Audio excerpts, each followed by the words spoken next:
Welcome to the Four Rooms podcast, where we explore the four rooms of entrepreneurship: health, wealth, scale, and relationships. Each episode is dedicated to opening new doors and uncovering insights that empower you to design your entrepreneurial journey to be both lucrative and fulfilling. And now, your hosts, Amber Spears and Brett Kaufman. Welcome to the Four Rooms podcast, where I'm hanging out with my dear friend and mentor and the therapist and co-founder of Shipoffers, which is a fulfillment company that can ship your products anywhere in the world, manufacture supplements. You also do books. You do like so many things. And we've been in each other's orbit for like 7 years, but we became really good friends in 2020 after my partner died by suicide, and you just stepped up and didn't really know me very well, but you just insisted that I talk to you every day at 10 a.m. And I really think that consistency and kindness really got me through one of the darkest periods of my life. So I'm super grateful for you, and I love you. I've admired you for a long time. So then getting to see you kind of work the room and then stage, I got to see the persona you could show to the world.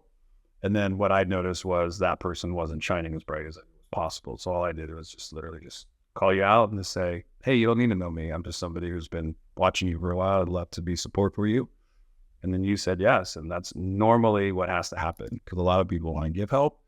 A lot of people don't want to receive it. Yeah, I struggle with that still, I think. I think it's a common thing being an entrepreneur. I mean, it's one of the biggest things that I've had to learn about myself is, I'm here at your mastermind and I don't sit in the front chair. I didn't do that in school. I always kind of sat back because of observation. I'm always kind of looking around and seeing what's going on. Am I safe? Am I insecure?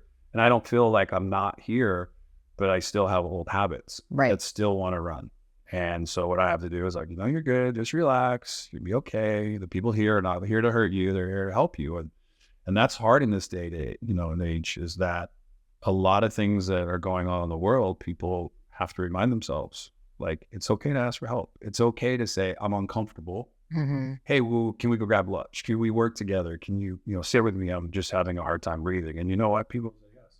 It's amazing how people are so like loving and giving. I mean, I think for me with you, I really think it was God, because, when Jordan died, like, that's when I really like stress tested, I think my industry relationship so much, because I couldn't keep the agency running at that level. Like, we couldn't do a lot of things because a lot of it was dependent on me, and things that I was doing. Alona, it's like she does the operation stuff, right? So, and with Brett, like, it was a whole disaster. My other business partner at the time, and I had a lot of support. A lot of people wanted to help me. If you came to my house after she died, you could barely walk through the door because there's balloons, there's flowers, there's food, there's blankets, there's like, you name it. Like, I had people shipping me stuff from New York, matzo ball soup and like all kinds of stuff. It was so lovely, and I could barely like receive it. I could barely, honestly, I want to kill myself. So I could barely be there. All that stuff is what our knee-jerk reaction is. Oh, and rely somebody, let's send flowers. Right. Let's send a card. Let's send food. Let's do this. Right. But it's not that day. Yeah. It's the weeks, months, and years later that, to get support. I tell people that all the time. I'm like, hey, listen, well, first of all, I thought I really understood what it was like to be there for someone when someone they loved died, because I would do the same thing, right? I would send the flowers, the cards, I would text them, check in on them, call them, and I really felt like I was there for them. But what I realized after she died is, and I think modeling off of how you showed up for me too, because it was really not really like, oh, how can I help you? It was more like, hey, I noticed that you're not doing as well as I could. You just saw me on a live. That's so crazy. You saw me on a live video that I did, and you reached out and said, like, I noticed you don't like feel quite the same. Like, you don't know me very well, but I see you all the time, and I know we've talked to each other, and like, I just want to talk to you every day at 10 a.m. And to me, like, when that happened, I was like, what the is this guy doing who's so busy? Know he runs a really big company. I barely know him.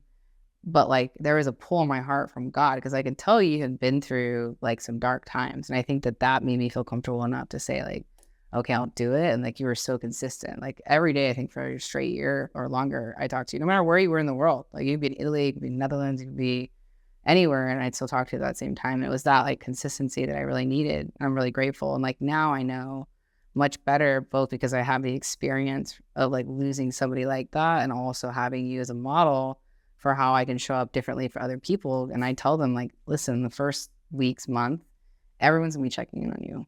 Like, I will do that too, but I think what I've learned is like after 6 months, after someone's been gone, it's like the instinct is a lot of people don't even want to bring that person up anymore, right? And it's like after a year, it's almost like no one wants to talk about it. They want to tiptoe because they don't want to bring it up. They feel like, oh, if I bring it up, then I'm stirring up sadness. And it's like the reality is that if you lost someone you love, there's a part of you that wants to talk about them. There's a part of you that like that's how they live on through you, right? The only way a person's gone if you stop talking about it. Totally. That's it. And so it's the like memories and like when I lost my mom 2 years ago, you know, it's like I lost my coach, my mentor, lady who like got me into recovery and in the rooms, who encouraged me to try things I didn't want to, right? And so now that person's gone. Yeah. But what I do every day is try to share her lessons. And you mentor every day, like, you know, I just recorded a whole bunch of content recently, and I'm like, there was a video where I'm like talking about my mom and how she'd walk up to a roulette table and like the lucky lady, and she'd be dancing. And by the end of the night, everybody know about her kids, her grandkids, like what they're up to. She know everybody her first name. She convinced everybody to, you know, put money on 20 where everybody was like, no, I'm not doing it. And I like, my mom's memory is only gone if I don't share it every single day. So I share about my mom because my mom's impact is not just a moment in time, it's a lifetime. So when, you know, lost Jordan's gone here. But like everything that you learned and did and the good times and the bad times, that's all part of who you are. Yeah. Right. So like, why shut that off and like try to eliminate that from your world? And you can help by helping others to go through it and model what that grief looks like and how you were able to get through it with support, but also how you struggle, because it's the truth. Like when I tried to attempt suicide, a lot of people didn't know how bad it was for me. All they could see is like this guy's got it all figured out. I'm like, I don't even have tomorrow figured out, even to this day. But when I got talked about off the ledge and somebody said, you know, your life has meaning and purpose, but how you're living it right now doesn't. So I had to really look at what is that. And then that's where I pivoted. You know, when I was separated from Amber, my wife, you know, she said in therapy, she was like, I want the old Tony back. No, you don't want that. You want the one that hasn't been invented yet, the one who hasn't even been created. So you were talking about God. I just always said it's good orderly direction. And so my model of what I've learned is I am convinced that service is my true gift to this world. So everything I've gone through, the good, the bad, and the ugly, that all I have left is to serve here and then serve in the kingdom. That's my belief. I work with people who are atheists and don't believe they're Buddhist or this or that. I said, hey, that's great. You all believe in something. Right. Let me believe what I believe. You believe what you believe. But why don't we help each other over here? Yeah. You know, and so I just try to serve it. Well, I think that's who you are, Tony. I mean, you've affected so many people that I know's lives in such a positive way, but I know there's countless others because you've sponsored probably thousands of people by now after 25 years sober. And I wish I got 15. I'm happy. Still. I'm good at 15, but it's pretty incredible, dude. Like, it's fun. Yeah. I love it. And I love the impact that I get to have. But, you know, the one most important thing I don't give a lot of credit to is that I have a strong support system. Yeah. I've got a wife who's amazing. Who we shout out to not Amber. have been The other Amber. together. But we figured out that, you know, we were struggling together, had some things that caused some issues, but we came together to realize that we were growing up. And when you grow up, you scrape your knees and you make some mistakes, but you can look at each other to the eyes and you feel like, hey, this is a person, you know, we got 25 years coming up on 26. And we raised, you know, 2 incredible kids, and she was there for both of my parents as they got older, and they're gone. And now I'm able to be of service and be there for my wife, who lost her sister, you know, 7 years ago. And, you know, so I look at her and I said the other day, I was holding her, I said, hey, babe, I'm here for you. You know, it's like, let me help you. I know it's tough because I had a sister who helped me. You don't have anybody right now as your kids are aging. So I said, in that context, let me help you. Just tell me when you need me, because sometimes I want to do it myself. But let me know when you need me. And that's the other thing about helping people. I can't fix you. And I know that today. In my early days, I used to try to fix you. And I'm like, I'm here to support you.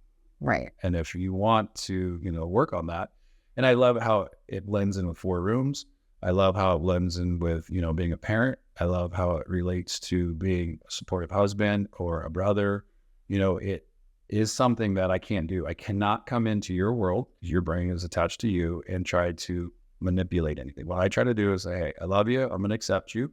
I don't know everything that I can do, but just remember, I'll be there for you. And tell me how I can help you. Yeah. And I think, you know, I'm learning every single day. I don't have anything figured out. I really don't. I really don't. That makes me feel better. The owner of a 9-figure business with a 25-year successful marriage, if he hasn't had it figured out, then I'm feeling better. And I think it's what it is that there's a lot of comparison and shame in the entrepreneurial world. Yeah. You know, like, oh, I see this business, you know, I'm like, dude, that business has a story. What's your story?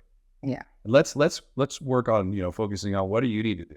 I'm like, well, I like this. I like a lot of things that a lot of competitors have or businesses have. I'm like, what do I want? And what do I want my legacy after I'm gone to be like? What's the thing I'm solving with my business? And then how do I, you know, remove any of the obstacles to like send my focus in 50 different directions? I like the old saying, money-making activities. What am I doing today? Like, what problem am I solving? Who am I helping? And how am I putting that product and service into people's hands? That's it. And if it becomes a distraction and it becomes like a part-time hobby over here on the side, then I realize I got off my mission and I have to have a paradigm shift and I need to get back on. And that's why it's important for me, if I saw something with you, is that I'm good today at receiving. Hey, I see you're over here dilly-dallying with this little thing and this ain't making no money. It's costing us a lot of time. How do I get you back? I need you. And so my business partner, Doug, well, you know, he'll tell me from time to time, hey, pivot. And it's really good. And he does it in a really gentle way, but it's super helpful. ADHD is a real deal for me. So easy for me to get lost in the weeds. But when you say, hey, let's go from the street level, which you're currently focusing on. Yeah. You can only see what's in front of you. Let's get you to the helicopter view so you can see a little bit of the bigger picture. And, you know, you can see what's kind of going on. But let's get you to like that 30,000 foot view and say, do you know where you're going? Because I can be dilly-dallying with this little part-time deal. And I don't really have an end game. I just like it. It's fun. And, you know, I always say you want to have something to play with in your life. And then, oh, shoot, I'm like way over here and we were headed here. Thanks for getting me back on course. And that's like having somebody in your corner who will call you out on your stuff. You need that. Everyone does.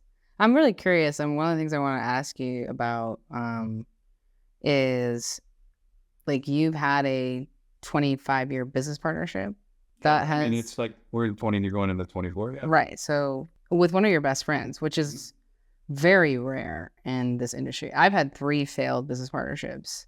Where you have 3 lessons you learned. Well, I'm not a failure. They're not a failure. The partnership failed, right? And like I'm always very curious digging under the hood of how you've made that work for so long. And, you know, also going into 26 years of marriage, I know that there was a period of separation and all this other stuff, but like you guys are so happy, dude. Like it's so great being around you guys because you're still super in love. You guys have so much fun together and like it's so beautiful to watch you guys be in a relationship. So I know you've been through some shit and I'm sure you will have more things than you currently have things as every relationship does, but it's just really inspiring to see that longevity is like something that I'm really like wanting to know more about. Like how do you have those relationships that still work and function and grow at such a high level? Like what are some ways that you do that? I think there are 2 great questions. I'm going to try to unpack the first one, which is like a successful business career partnership. There was 3 at one time and there's 2. And we were all great friends growing up. So I had to learn some stuff between how I handled that and what I could have done differently and maybe some areas that I could have worked on, you know, like explaining some things. You share? Yeah, I mean, not good. You don't have to get too in the weeds, but what you handled myself a little bit better in the conversations. But what I've learned through it all is that there's never anything I truly, unless there's like infidelity, if there's like murder, if there's like really horrible shit that you can't get through. Right. I think most things can be resolved. Maybe not to the point where you're going to be a happy person and everything will work great, but you come to a place where you're like, okay, I've outgrown this, but I don't hate you. I don't even resent you anymore. It's just time for us to move on. And I use it as everything that I go through in my life is just, Jim Rohn perfectly quoted it for me. It has helped me every single day of my life since I learned this. As you know, life is nothing more than difficulties mixed with opportunities. So every time there's a difficulty, I ask myself, what's the opportunity? And every time there's an opportunity, I say, so what difficulties are going to come up that I need to remember that I already know how to navigate? So business, there's been like 2 arguments in my 20, almost 4-year relationship with my business partner, Doug, that we've had, in both of them. So it's really about just figuring out who to partner with and what are they really good at. And then trust, and trust that they're going to do what they say. You're going to do what you say. Doug got married a couple of years ago, and he asked me to officiate the wedding. And I was like, pretty cool. It's awesome. I'm an ordained minister, but I was like, okay, I've got 3, weddings under my belt. And like, it was cool because I know Doug and I are close. I lived with him for a period of time when I was growing up, but like Amber came to me one day and, it's like, just Doug, like, really trusts you and loves you and appreciates you. And, it's like a huge opportunity for you. And I knew those things, but I never really heard those things, right? Like in my heart. So what I remind myself is, how can I serve when I go into the office? Not just myself and the team, but how can I serve Doug? Like, how can I show up for Doug? What is Doug not good at that maybe I can offer support on, and vice versa? Doug and I we already touched base today. We check in every single day. We have for probably as long as I remember. Every single day, just check, what's up? What do you need? How's it going? How's this? Even when I'm gone, even when he's gone, always. And it's just like, it's kind of like he's my brother, and we're going to have disagreements, but I'm not like going to disband him and like say, hey, move on. So I've learned that in relationships, I have to ask myself, do I want to be the solution or the problem? So I try to be the solution. And if I need help, I'll ask him. I've literally gone in and said, dude, I'm struggling. Like when I had a lot of crap happen in my life, the hardest thing was me to say is like, dude, I screwed up. I spent all my money. I'm separated from my wife, and, I'm totally an alcoholic and an addict, and I need help. And it wasn't like, get out of my office, get out of the company. It was like, how can I support you? And so I have enough people in my life know how I show up, and they model it back for me so I can receive. And then in the relationship with my wife, very similar. There was a long time that I was selfish. I was self-centered. The relationship was about me, look at me, this and that. And, she had a business she was doing. She's a super talented interior designer. And she's so funny. She tells people she's retired because she only wants to work on one project, which is your house. And I'm like, that's like the Winchester Mystery House in San Jose, but shit's never going to be done. But what I've learned is that I knew Amber when she was like 18 years old. And, I'm like 24 at the time. And I'm like, we were kids. And,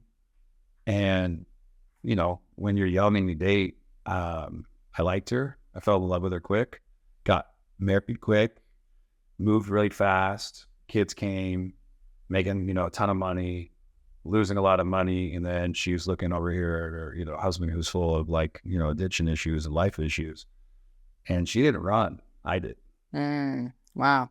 That's powerful. She was like, hey, how, I want to help you.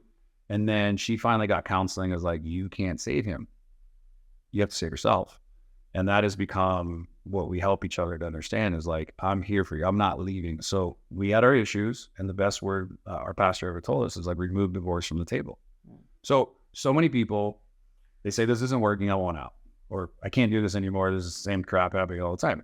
Why don't you create the marriage that you will want? What do you want? Like, supposedly this is your best friend, the person you want to spend all your time with. I'm like, my wife and I talk like we just met each other last week. We're like, hey, I love you. Good to see you. I'm like, I'll be home early tomorrow.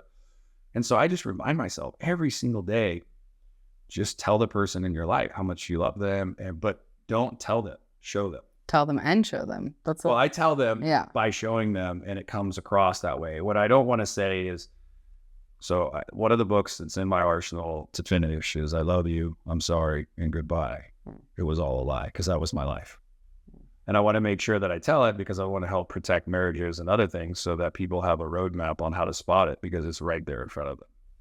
But they're so oblivious that it would ever happen to them. So those are the things that I'm going to work on. But the reality with like my wife, I'm like, yeah, we just wake up and try to support each other.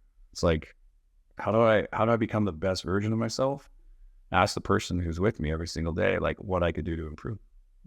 She goes in my closet while I'm gone. So I always like wonder what the heck I'm walking into.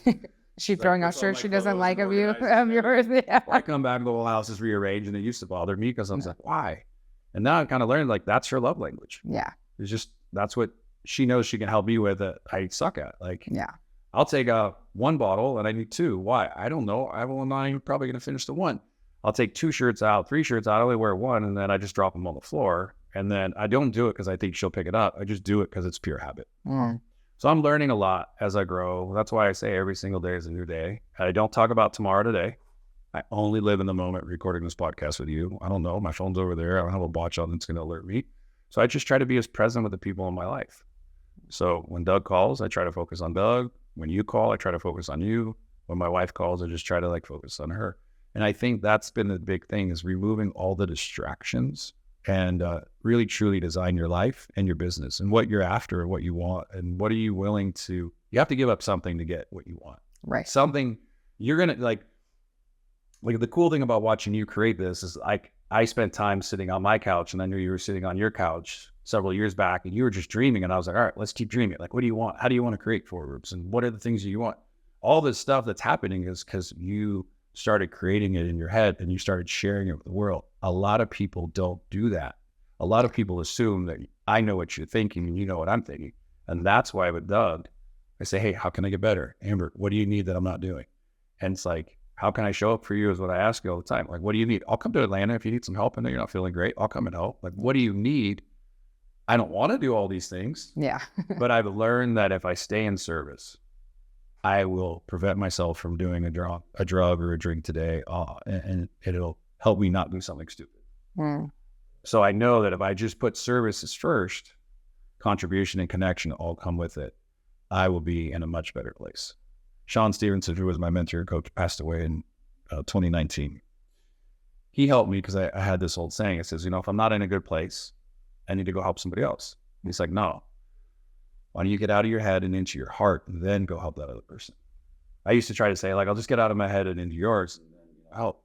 And he really helped me to put the two together, is that I need help and I want to be there for others. And so why don't you spend most of your time doing what you love? And that's how I built a successful business and a successful marriage. I think I would show up for my friends. I'm not the best friend you'll ever have. You're one of my best friends. You're an amazing friend. What? I'm not going to let you go past this podcast. No, it's not happening. If you're looking to get even more from the 4 Rooms podcast, you don't want to miss our exclusive newsletter. This is your personal invitation to join a community of like-minded entrepreneurs who are all about balancing health, wealth, scale, and relationships. Each week, we're going to bring you additional insights, tips, early announcements, and other information that we just can't fit into this podcast episode. Plus, it's a great way to keep the conversation going and ensure you never miss a beat in your entrepreneurial journey. It's easy to subscribe. Just visit 4roomsmastermind.com, scroll to the bottom of the page, and enter your email. That's 4roomsmastermind.com, and just enter your email.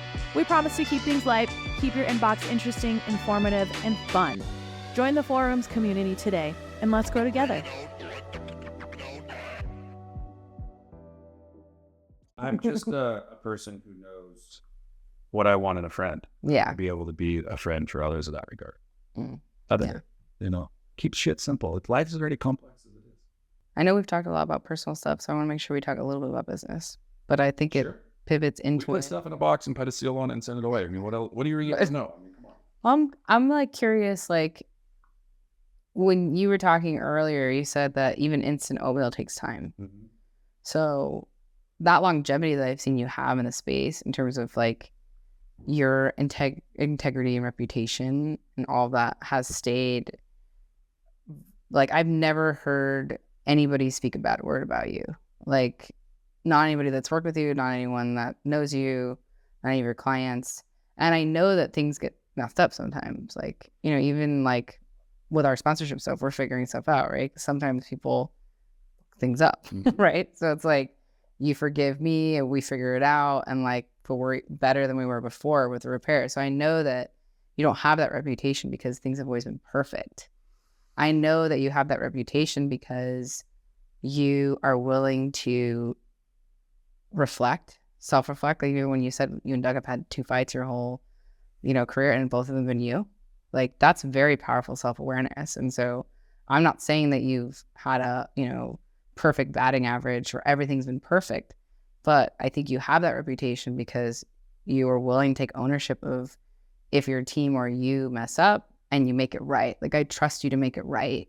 And that's why I love sending clients to you. So it's like, I'd love to kind of hear, like, we know so much about your values, and I see many of those values translating to your business. So I'm really curious if you could touch on, in that concept of even instant oatmeal takes time and how you've built this company, because your team culture is crazy, dude. Like, coming to your office and walking through, like, you guys have never been to a Shipoffers office if you're listening or watching probably, but it's pretty incredible. When you walk in, they have murals all over their walls that like walk everyone through the story of Shipoffers, how it started in a garage in California and how it's been built in this huge 9-figure business and the thousands of people that it helps. Like, it's pretty incredible to watch that. But then when you interact with every single member of your team, they're such delightful, hardworking, like, people that are so bought into the mission. And that takes time. I know that takes time. It takes time to build culture. So I'm curious about that and your mindset around,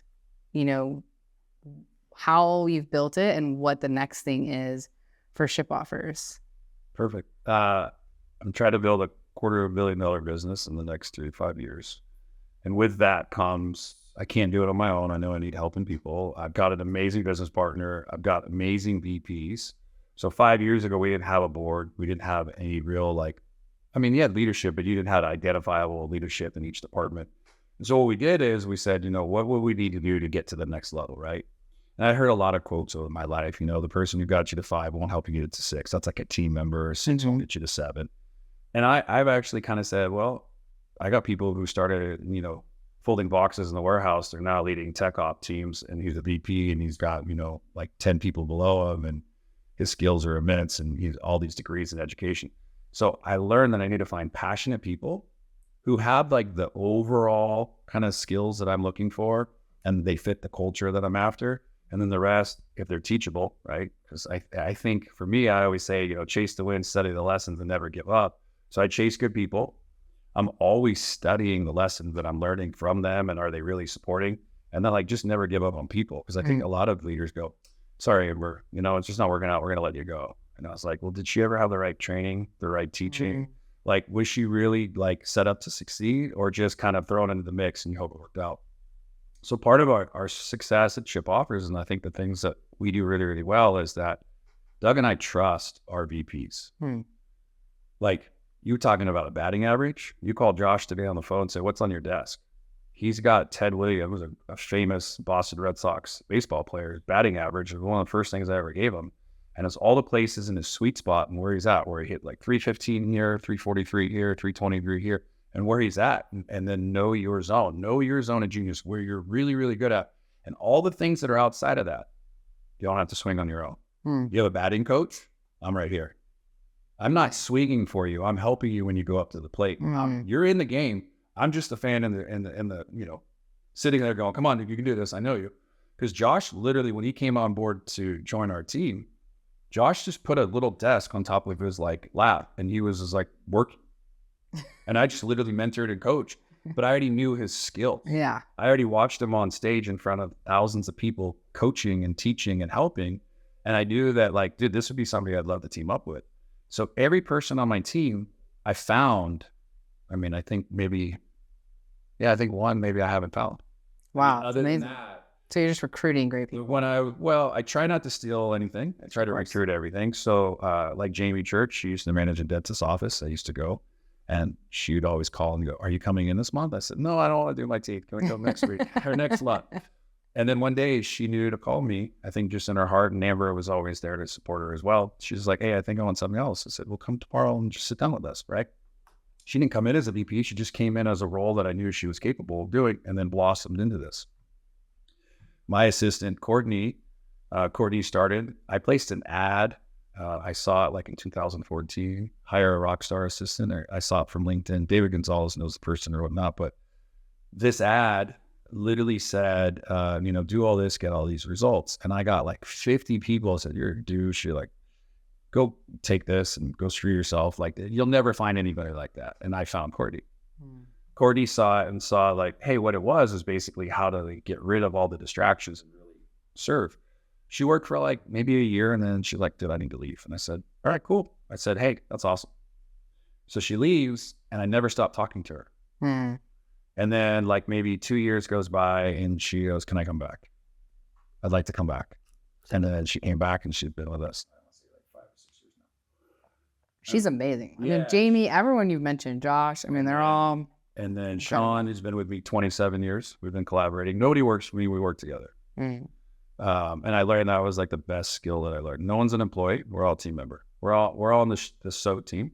Even the wives or the spouses of people, they're on the SOSO team. So they're like the significant offers of Shipoffers. Like I was wondering what the acronym was. But it's like everybody's a part of our team. And so I think part of it all comes from once you build something you want to have fun at. And so our business, we make mistakes. I even tell my customers before you onboard, we're going to screw something up. I guarantee you, but it's how we fix it that will help show you what's possible. The trust is made in the repair. And, you know, one member you have in your group, James Klein, you know, he called me up like, 3 years ago. He goes, can I talk to you? I said, yeah, what do you got? He goes, I think it would be beneficial if you got some additional resources. I said, thank you for being observant enough to call me and then, you know, tell me. He's like, da-da-da-da. And then we were having breakfast here. And he goes, man, I got to tell you, it's like your team is phenomenal. And I said, it just sometimes takes somebody on the outside. So we have blind spots. You have blind spots. I have blind spots. It's only a blind spot once. After that, it's a choice. Damn. And I didn't know exactly how to solve the problem. But what I realized is I'm like, okay, so I went to, you know, like Jamie's team, for example. I said, I think you need some additional resources. And I got out of the way because Jamie's capable. She's, you know, mother of 3, happily married. I'm like, she's capable. Why do I need to micro? And so I don't micromanage anybody. I trust that you'll do it. And if you don't, we'll ask for help. And that's kind of like what we've done. And then Chris, who heads up our warehouse team, I mean, shoot, he's been here almost 22 years. He now has 3 headquarters to manage, 1 in the Netherlands and 2 in the US besides, you know, the main office. And he has like 60, 70 plus people on his team. And I'm like, I don't go to him and go, hey, what are you doing? He'll tell me what he needs.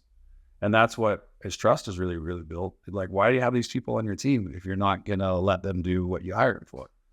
And then we try to give education, whereas education's needed to help these people get to the next level, because I had coaches who saw potential in me.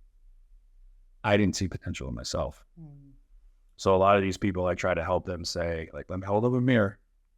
I see greatness in your eyes. Do you see it? And they're like, no. I said, okay, what can I do to show you that I believe in you?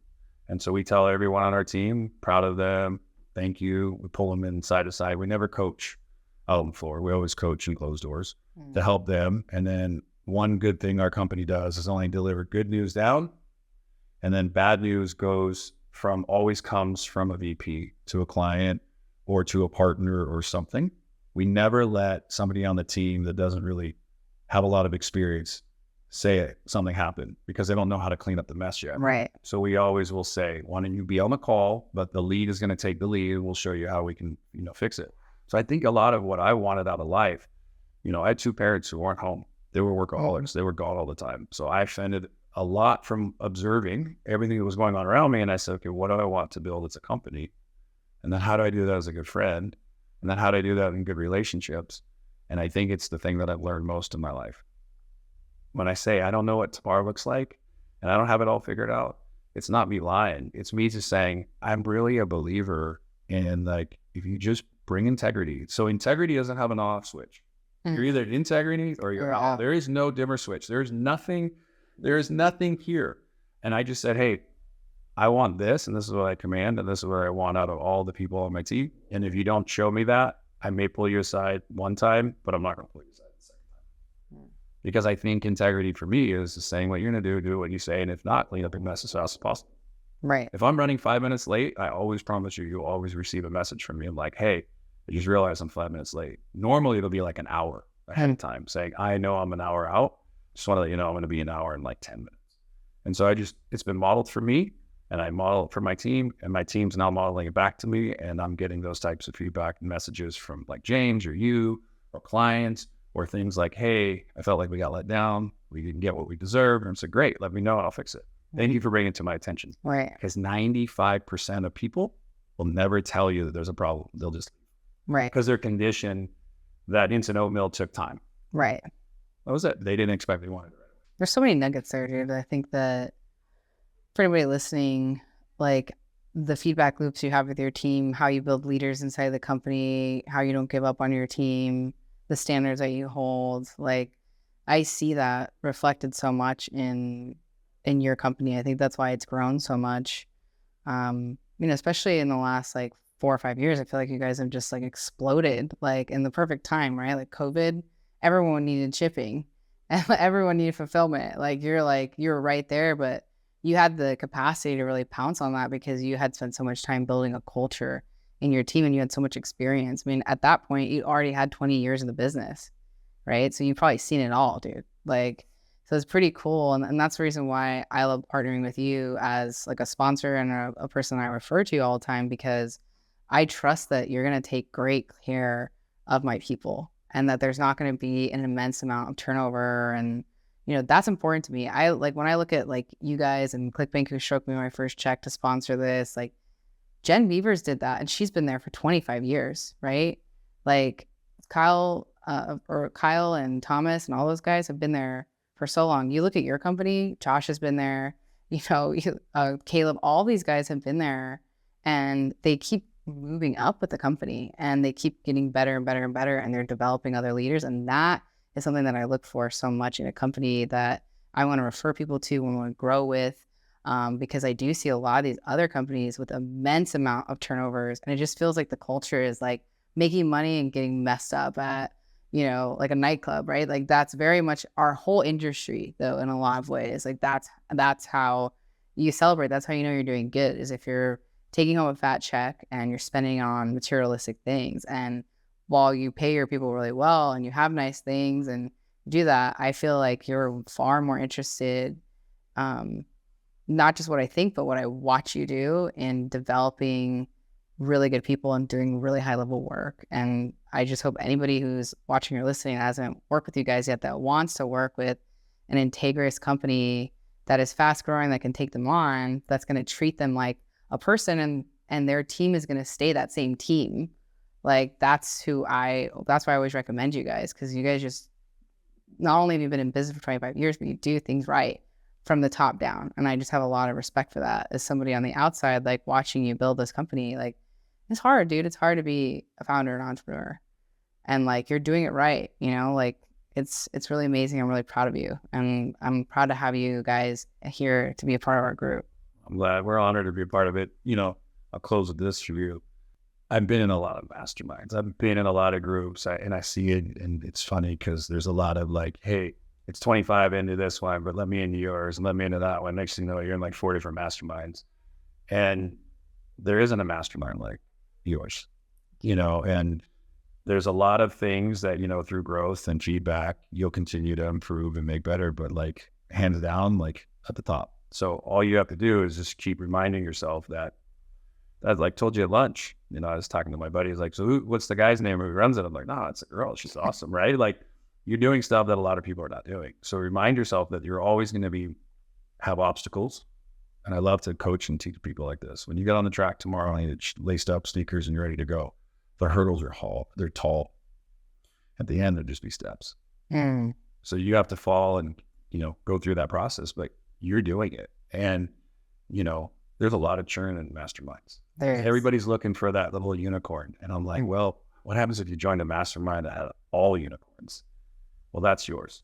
You got somebody that has a skill set in everything you look for. And then like, just to be able to like, hey, I want to pour into you. I want to coach you. I want to help you. Or like our community will love on you. And then just the way you learn, like, hey, we're going to use WhatsApp. No WhatsApp this time. Or like you're learning how to like do it because you're taking feedback and you're implementing action right away. A lot of people don't like feedback because they're like, this is what I wanted. And I was like, you're like, what can I do to make it better? Because at the end, you're serving. And so that's why it was easy for us to partner, get an alignment. Because I'm like, I've watched. I see how you show up. I know that there's this deep desire to serve, and you've hurt, and you work through it, and you're in love, and watching you so happy and excited, and I remember when you're getting on your bike in San Diego, you're like, oh, I just gotta go further. Right. Okay, I'm gonna go ride my bike. And like today, it's like I'm, walking, holding hands, loving my girl, and we're having fun and around kids and everything. Life is so different. What really changes you? And that's what you built in your mastermind is you wanted something different. Yeah. And you built it. So I love that. And I love the fact that you're gonna learn a lot. But if you never ever give up, you're gonna win every single time. Thanks. I get emotional thinking about it because it's crazy. Like when I was on my bike, like I wanted to die. I rode my bike on those tracks and like in Del Mar, like a lot of times, I was almost there, So I appreciate that reflection because the good thing is hard. Here. Yeah. The world needs you. Yeah. But it's true. We remind you that if we see you, going to the side a little bit, we're going to call you out. Yeah. That's what a real friend will do. Don't leave you in the mess, as Jim Rohn always says. You don't leave them in the mess. You help them get through it. Yeah. And then you show them how you do it. Yeah, that's true, dude. That's a good reflection because when you're saying it, I was like, man, it's so true. It is me that's changed. That's it. It's me. It's me that's changed because I had to. It's like you're faced with like life or death. It's like I had to love myself to live, And you received enough love to help power you through those dark thoughts. And that's, when I was sitting alone in my room, apartment away from my family, sitting there. At first it was Red Bulls and vodkas to go to bed. And then it was just straight vodka. Red Bull to go to bed? Prison downers all. I could do anything. Right? Yeah. And I'm the guy who still can drink like 4 espressos and go to bed. Wow, it's insane. But what I'm going to say is, if it wasn't for my friend John, who knocked on my door and told me my life had meaning and purpose, and how I was living, it didn't. Yeah. And if I wanted to change, he'd be there to help me. That's what I passed on. Yeah. So you're in good hands. I didn't mean to make you cry. No, I cry because I'm happy. It's like you forget. It's like you forget. So that's why I think it's so important to have dear friends like you and like friends that like they hold your history. They remember like your loved ones, people who've been in your life for a long time, or the people who've been there for you. They are the record keepers, and so it's like you forget. It's like I remember riding my bike and how dark I felt. Your friend Kai. Yeah. So Kai, we met at your one room, your annual, and then we just started kind of like working together a couple weeks ago. So we did this activation session this last week. He's like, lay down on the mat. I'm going to talk to you, put your headphones on and this and that. And he showed me my future self. And then he took me to my child self. And I was crying, and I don't cry. I don't cry because I think I've been through so much, and I cry if I'm watching a movie, but I don't cry like in person. And there's a lot of trauma that I'm working through. Yeah. So I was like crying, and I had my little eye mask on. I'm sitting there crying, and I said, I cried because my little self, the little guy could see that it's gonna be okay. That's what I was crying for. That I looked at him and said, hey, it's not gonna be easy. Yeah. But we'll get through this, right? And we'll work through this. And that's just reaffirms like why I'm here, because my time wasn't then, it's now. And that's what everybody who's watching this is like, don't worry about what you didn't do. All those days got you to this day. Totally. So what do you want to create from this moment forward, and go do it. And like literally do what you need to, but don't do it alone. Because when it gets really tough, that's usually will you give up. But if you have support around you and you're honest and you're open and you feel the love and integrity and you become the best version of yourself, I promise you every day will get better. It may not be the best day, but it'll be better. And just don't give up no matter what. Yeah, it's a beautiful way to end. Thank you. Thanks for being such a good friend to me and such a great friend to so many of us in this industry and in general. Like that is, I think, one of the reasons why you're here, because you're so great at loving all of us and holding us accountable. It's with kindness. I've never heard you do it and be cruel. And I think it can be very easy to get into that. To like, I don't know what that is. That universe. Yeah. That's the vibrations. Yeah. But you do it really well. And you love us all back to life in some way. And so I always hope to be able to do that for you. And I'm really glad that you got FOMO and decided to come Almost answer fear of missing out, my dog. Or fear of missing out. I even messaged to you. I knew that you weren't perfect right now, right? I'm not feeling super great. Yeah. So I said, let me know and I'll come, right? Yeah. And so a lot of what I get to do is when I sense something, I take action. And we have another great philosophy at our company is that we go visit our customers. And our customers are here. They're here. So I'm like, why don't I come and visit my customers? Yeah. And we do that all around the world. So why not? It was a win-win for everybody. Well, it's a great treat for me because I love spending time with you. So thank you for being here and thank you for doing this with me. Yeah. I hope, as my old saying goes, I hope it helps at least one person. That's my goal. I'm sure it will. Thank you. As we wrap up today's episode, we have something special just for you. If you've been inspired by what we've explored today and you're ready to take your learning to the next level, then our 4 Rooms Mastermind live event is the perfect next step. And because you're a part of our podcast family, we're offering an exclusive 10% discount on your registration when you apply and are accepted. This is your chance. It's your chance to build relationships with other ambitious entrepreneurs like yourself, to dive deeper into the 4 rooms of entrepreneurship, and to connect with experts who can truly help accelerate your growth. Simply follow the event link in the description of this episode and use the promo code 4rooms10. That's FOURROOMS10 on your application to claim this opportunity. This offer is subject to application approval and it's limited, so don't wait too long to make your decision. Join us and transform your journey with the insights and networking that only our live events can offer. Thank you for tuning in today. We look forward to seeing you at the event and, of course, right back here next time on the 4 Rooms podcast. Until then, keep balancing and keep growing.